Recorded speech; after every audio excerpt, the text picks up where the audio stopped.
रुकिए रुकिए, भगाइए नहीं। फिर एक बार गरीबों की आवाज़ उठाने वाले भाकपा माले के बैनर तले धरना प्रदर्शन दिए संजय निषाद, जो सोनबरसा के रहने वाले हैं। आज 13 अगस्त 2026 है। एक दिवसीय धरना प्रदर्शन आज सिसवा ब्लॉक सभागार में दिया गया है, जहां पे मैं संजय निषाद कॉमरेड से मुलाकात कराऊंगा और उनसे पूछूंगा, आप बार बार गरीबों की आवाज़ उठाते हैं, ये क्यों? संजय निषाद, उनके साथी गण और माताएं बहनें भी मौजूद हैं यहाँ पे। उनसे मैं पूछना चाहूंगा कि ये धरना प्रदर्शन किस लिए दिया गया? कैमरामैन आ गया है। 50,000 रुपया पेंशन दो। सबसे पहले हमारे चैनल में आपका स्वागत है जी, धन्यवाद।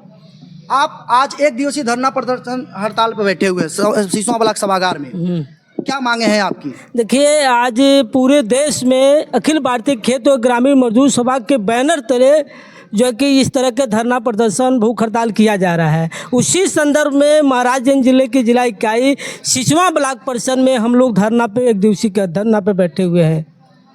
ये धरना पर बैठे, ये धरना खत्म कब करेंगे? एक धरना तो आज शाम को 4 बजे तक खत्म हो जाएगा और हमारी जो मांगे हैं बैनर पे लिखा हुआ है कि बैनर का थोड़ा सा वो ले लें, पास आ जाए जी। तो ये जो अभी हम लोगों के जो बैनर पे लिखा हुआ, बैनर पे मांगे जो 200 यूनिट बिजली इस देश के गरीबों मजदूरों का भी माफ़ होना चाहिए। इसलिए माफ़ होना चाहिए, आपको पता है कि इस देश में पंजाब, हरियाणा, कर्नाटका, तमाम प्रदेशों में 200 तक यूनिट बिजली फ्री हो गई है और यहाँ तो उत्तर प्रदेश में राम राज है। यहाँ तो बहुत पहले हो जाना चाहिए, योगी बाबा का राज है। यहाँ तो 200 यूनिट बिजली पहले ही हो जाना चाहिए था, लेकिन ये सरकारें जो है कि लगातार विद्युत विभाग को निजी कंपनियों को हाथों में बेच रही है और बिजली विभाग का हालत ये है कि उनके मीटर इस तरह जंप कर रहे हैं कि जो 10,000 20,000 आने के बजाय मीटर बिजली का बिल सीधे 2 लाख 3 लाख रुपया जा रहा है। तो इस बिजली विभाग को निजी हाथों में न दिया जाए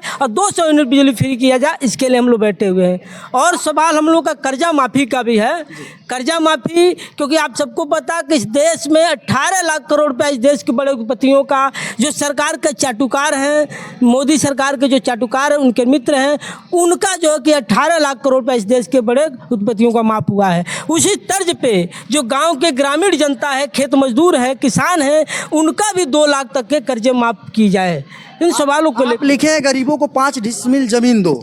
जी हाँ, क्या मांगे? देखिए, अभी आपसे बता दें कि महाराजगंज जिले में हम लोग हैं। महाराजगंज में 1,000 एकड़ ऐसी ज़मीनें, 11,000 एकड़ ऐसी ज़मीनें हैं जो इस देश के बड़े बड़े उद्योगपतियों, बड़े बड़े जमींदारों के कब्जे में। कोई महाराजगंज का, कोई गोरखपुर का है, कोई बलिया का है, कोई बनारस का है, कोई लखनऊ का है। और महाराजगंज की ज़मीन पे काफ़ी क्या करके बैठा हुआ है गरीब मजदूर, उसको लहसुन बोने तक का ज़मीन नहीं है, उसको घर बनाने के लिए ज़मीन नहीं है। इसलिए मांग करते हैं कि उन मजदूरों को 5 डिसमिल ज़मीन घर बनाने के लिए दिया जाए और उसमें 7 लाख रुपया आवास का पैसा दिया जाए। क्योंकि 7 लाख इसलिए कि आपको पता है, जब 3,000 रुपया, 2,000 रुपया टाली ईंटा मिलता था, 2,000 रुपया में 2,000 ईंटा मिलता था, उस समय का ये आवास का पैसा है 1,20,000। आज क्या है, 18,000 रुपया, 16,000 रुपया एक टाली का ईंटा का दाम हुआ है और वही पैसा दिया जाए, एक कमरा भी नहीं बनाया जा सकता उसे।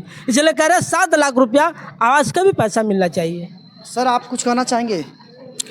हम ये कहना चाहेंगे कि ये जो वर्तमान सरकार है, ये जो है, ये कही थी कि हम जो है सबका साथ सबका विकास देंगे, लेकिन इस सरकार ने यानी अडानी अंबानी का विकास किया है, किसानों और नौजवानों का सत्यानाश किया है। और जो भी देश में जनता की लड़ाई से भारत के संविधान ने जो भी छोटे मोटे हक अधिकार दिया था, धीरे धीरे ये सरकार जो है उनको कर्टेल कर रही है, ख़त्म कर रही है और फिर से ये मध्ययुगीन युग में भारत को ले जाना चाह रही है, मनुवादी युग में ले जाना चाह रही है। इसीलिए हमने देखा, पहले ये जो है डॉक्टर अंबेडकर से नफरत करते थे, महात्मा गांधी से नफरत करते थे, अब नेताजी सुभाष चंद्र बोस से नफरत करने लगे हैं। शहीद आजम भगत सिंह से नफरत करने लगे हैं। तो ये जो गोलवलकर के और सावरकर के चेले हैं, जिनका आज़ादी के लड़ाई में कोई योगदान नहीं है, आपको बता दूं, ये संघी कुछ लोग जो है सावरकर को वीर सावरकर कहते हैं। ये वीर सावरकर नहीं थे, ये कायर सावरकर थे। आपको एक तथ्य बता दें, उस समय जो सीडीओ होता था, कलेक्टर होता था, जो अंग्रेज रहता था, उसको 55 रुपया एक महीना में वेतन मिलता था। कलेक्टर को 55,000 रुपया। ये जो सावरकर महोदय थे, इनको 60 रुपया पेंशन मिलता था। अब बताइए, कलेक्टर को मिलता था 55 रुपया, इनको मिलता था 60 रुपया पेंशन।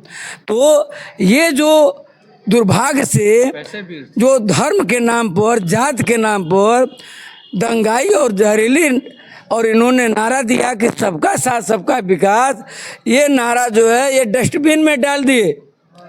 ये जो है अडानी अंबानी का विकास कर रहे हैं और गरीबों का ये सत्यानाश कर रहे हैं। और मनरेगा को आपने देखा, पूरा जो दुनिया में 197 देश हैं, सारे देश महात्मा गांधी को मानते हैं, लेकिन ये महात्मा गांधी से इतना नफरत करते हैं कि उनका नाम बदल दिया, विकसित भारत ग्रामीण योजना कर दिया। तो हमें कहना चाहते हैं कि आज जो हमारा ग्रामीण गरीबों का संगठन है, 5 सूत्रीय मांगों को लेकर के, आवास का सवाल, मजदूरी का सवाल, पेंशन का सवाल, ज़मीन का सवाल और वेतन का सवाल, ये चारों 5 सवाल को लेकर के आज देश के सभी प्रांतों के सभी जिलों में, ब्लॉकों में हम लोग जो अपनी मांगों को लेकर के शांतिपूर्वक तरीके से देश के राष्ट्रपति के नाम संबोधित ज्ञापन दे रहे हैं कि हमारी बातों को माना जाए, नहीं तो इस चीज़ को लेकर के, इस बिंदु को लेकर के हम लोग आने वाले दिनों में एक बड़ा आंदोलन खड़ा करने का काम करेंगे। मुझे जो आपकी मांगे हैं वो किसको आप वो कराएंगे रिसीव?